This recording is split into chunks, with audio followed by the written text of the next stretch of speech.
숨겨진 복지 혜택을 알기 쉽게 전달하는 KGS 복지특파원 김기자입니다. 4월부터 은행 업무가 싹 바뀐다고 합니다. 바로 해마다 늘어나는 보이스피싱 범죄 때문인데요. 지난해 보이스피싱 범죄 피해액은 7,700여억 원으로 해마다 늘고 있습니다. 전화로 상대방을 속여 계좌 이체를 유도하는 비대면 범죄는 크게 줄었지만 직접 만난 뒤 돈을 건네받는 형태의 보이스피싱 범죄가 급증하고 있다는데요. 따라서 정부가 자동 현금 인출기 ATM의 입금 한도를 줄이거나 피의자를 검거하면 곧바로 계좌를 정지하는 등 다양한 정책을 펼치고 있습니다. 은행 일을 보시기 위해 ATM을 자주 사용하시는 분들은 오늘 영상 꼭 끝까지 시청하셔서 당황스러운 일 없으셨으면 좋겠습니다. 몰라서 못 받는 복지 혜택, 이젠 놓치지 말자. 구독과 좋아요, 알림 설정을 눌러주시면 보다 빠르게 소식을 받아볼 수 있습니다.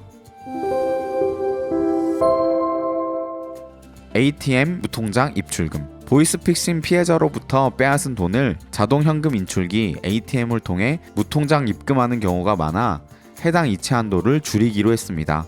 카드 등으로 실명 확인 없이 이루어지는 무통장 입금 한도를 한 번에 100만 원에서 500만 원으로 줄이고 무통장 입금을 통해 받을 수 있는 금액도 하루 300만 원으로 제한합니다.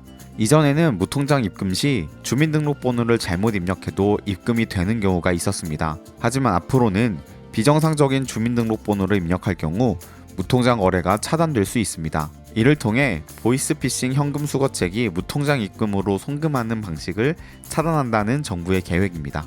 계좌 일괄 지급 정지.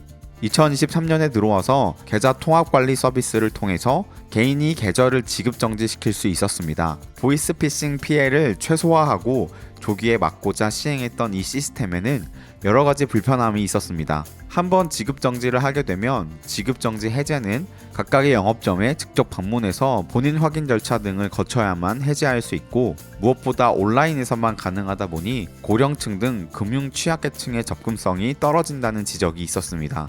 따라서 금감원은 금융결제원 계좌통합관리 서비스 홈페이지 모바일 어플리케이션을 통해서만 신청이 가능한 본인 계좌 일괄 지급 정지를 영업점에서도 할 수 있도록 제도를 개선할 계획이라고 발표하였습니다. 또한 은행 예약 서비스를 더욱 확대해서 노령층의 은행 이용을 더욱 수월하게 할 계획입니다. 현재 국민, 신한, 농협, 하나, 우리은행, 5대 은행에서는 예약 서비스를 제공하고 있습니다.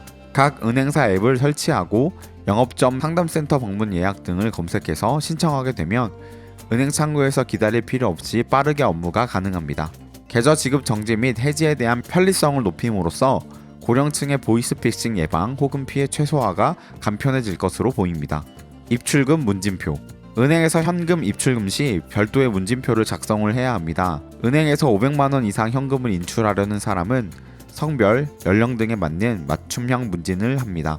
성별, 연령대에 따라 40대에서 50대는 대출 빙자형 보이스피싱이 아닌지, 60대 이상은 가족이나 지인을 사칭해서 보이스피싱 사기를 당하는 건 아닌지, 대출이나 친구, 가족, 지인 등을 빙자한 보이스피싱을 당하고 있는 분들이 많아서 사기를 당해 출금하려는 것은 아닌지 인출 목적 등을 다시 한번 확인하고 대면 편취형 보이스피싱 피해 예방을 위해 타인의 통화 여부나 인출 목적 등을 확인합니다.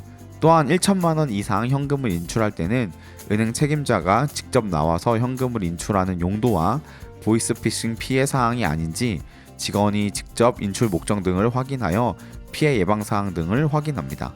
명백한 사유 없이 고액의 현금을 인출하려고 한다면 은행 직원이 신고 지침에 따라 경찰에 신고할 수 있습니다.